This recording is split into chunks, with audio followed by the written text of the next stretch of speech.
இந்த வருடம் வாகன விபத்துகள் காரணமாக 2225 பேர் உயிரிழந்துள்ளனர். வருடத்தின் இதுவரையான காலப்பகுதியில் 38,107 விபத்துகள் இடம்பெற்றுள்ளதாக போலீஸ் ஊடக பேச்சாளரும் சிரேஷ்ட போலீஸ் அधीक्षகருமான அஜித் ரோஹன் தெரிவித்தார்.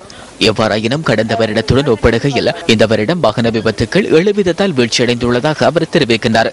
அத்துடன் வாகன விபத்துகளால் சுமார் 20,000 பேர் காயமடைந்துள்ளனர். மதுபோதையில் வாகனம் செலுத்துவதனால் அதிகளவானவர்கள் பாதிக்கப்படுவதாக போலீஸ் ஊடக பேச்சாளர் சுட்டிக்காட்டினார்.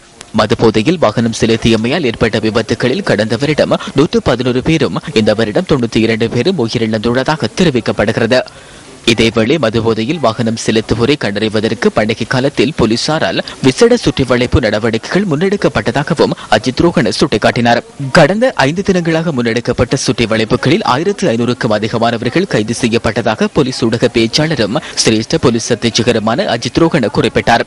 இந்த நடவடிக்கை இன்றும் நாளையும் தீவிரப்படுத்தப்பட உள்ளதாகவும் எதிர்வரும் 5ஆம் தேதி வரை முன்னெடுக்கப்பட உள்ளதாகவும் போலீசார் தெரிவித்தனர்.